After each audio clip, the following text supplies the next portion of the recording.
Shalom, hari ini mari kita bersama-sama mengalami janji Tuhan di dalam kehidupan kita dan mau melakukan apa yang Tuhan perintahkan untuk kita. 2 Tawarik pasal 28 ayat 1 sampai 27. Raja Ahaz. Ahaz berumur 20 tahun pada waktu ia menjadi raja dan 16 tahun lamanya ia memerintah di Yerusalem. Ia tidak melakukan apa yang benar di mata Tuhan seperti Daud, bapa leluhurnya. Tetapi ia hidup menurut kelakuan raja-raja Israel. Bahkan ia membuat patung-patung tuangan untuk para Baal. Ia membakar juga korban di lebak Ben Hinnom dan membakar anak-anaknya sebagai korban dalam api, sesuai dengan perbuatan keji bangsa-bangsa yang telah dihalaukan Tuhan dari depan orang Israel. Ia mempersembahkan dan membakar korban di bukit-bukit pengorbanan dan di atas tempat-tempat yang tinggi dan di bawah setiap pohon yang rimbun. Sebab itu Tuhan Allahnya menyerahkannya ke dalam tangan raja orang Aram.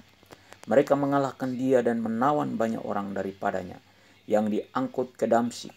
Kemudian ia diserahkan pula ke dalam tangan raja Israel dan mengalami kekalahan yang besar.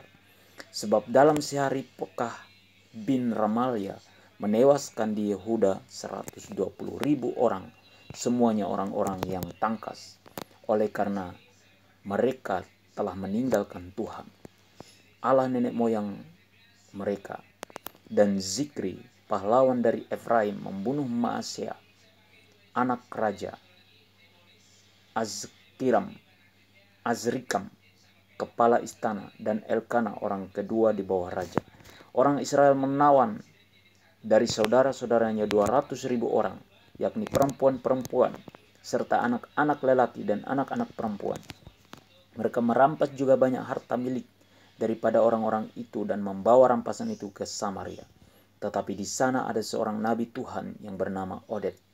Ia pergi menemui tentara yang pulang ke Samaria dan berkata kepada mereka, "Lihatlah, karena kehangatan murkanya kepada Yehuda, Tuhan Allah nenek moyangmu menyerahkan mereka ke dalam tanganmu.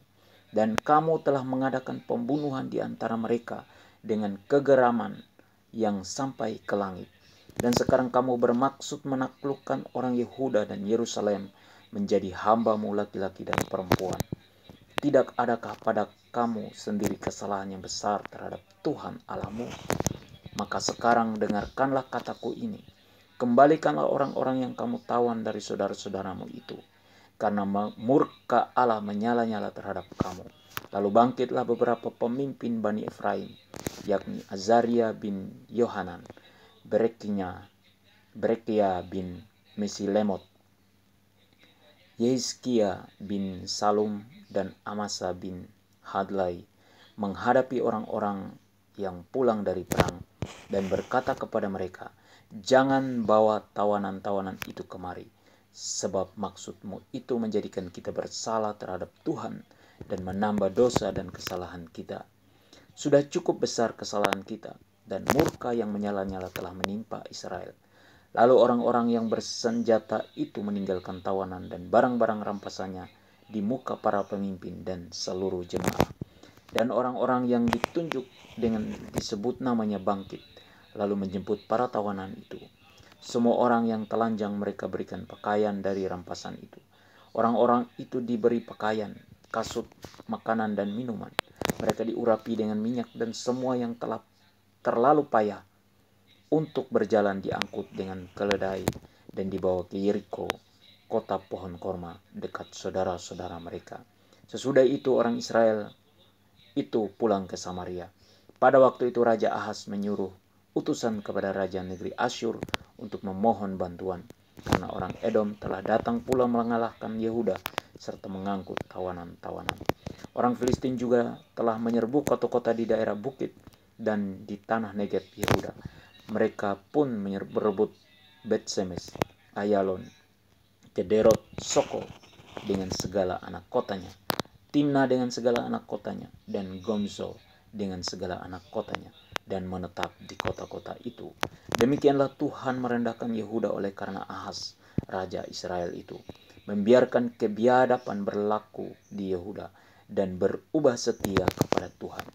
Maka datanglah Tilgat-Pilneser, raja negeri Asyur, kepadanya, hanya bukan membantu dia, melainkan menyisakannya. Walaupun Ahaz merampas barang-barang dari rumah Tuhan, dari rumah raja, dan dari rumah-rumah para pemimpin, dan menyerahkan semua itu kepada raja negeri Asyur, namun perbuatannya itu tidak menguntungkan dia. Dalam keadaan terdesak itu, Raja Ahaz ini malah semakin berubah setia terhadap Tuhan. Ia mempersembahkan korban kepada para allah orang Damsyik yang telah mengalahkan dia. Pikirnya, yang membantu raja-raja orang Aram adalah para allah mereka. Kepada merekalah aku akan mempersembahkan korban, supaya mereka membantu aku juga. Tetapi allah-allah itulah yang menjadi sebab keruntuhan bagi dia, dan bersama-sama dengan dia bagi seluruh Israel. Ahaz mengumpulkan perkakas-perkakas rumah Allah dan menghancurkannya. Ia menutup pintu rumah Tuhan, lalu membuat mezbah-mezbah bagi dirinya di segenap penjuru Yerusalem. Di tiap-tiap kota di Yehuda, ia membuat bukit-bukit pengorbanan untuk membakar korban bagi Allah lain. Dengan demikian, ia menyakiti hati Tuhan, Allah nenek moyangnya. Selebihnya dari riwayatnya dan seluruh tingkah langkahnya, dari awal sampai akhir, sesungguhnya semuanya itu tertulis dalam kitab Raja-Raja Yehuda dan Israel. Kemudian Ahaz mendapat perhentian bersama-sama dengan nenek moyangnya dan dikuburkan di dalam kota di Yerusalem, tetapi ia tidak dibawa ke pekuburan raja-raja Israel. Maka Hizkia anaknya menjadi raja menggantikan dia. Perintah dari Tuhan supaya kita tidak melakukan hal-hal yang keji dan meninggalkan Tuhan. Teguran Tuhan untuk kita. Tuhan sangat murka akan kita karena dosa-dosa yang kita perbuat. Janji Tuhan hari ini yaitu Tuhan akan menunjukkan belas kasihan kepada kita dengan menolong dan melepaskan kita dari kesesakan dan belenggu-belenggu dosa. Amin. Tuhan Yesus memberkati kita semua.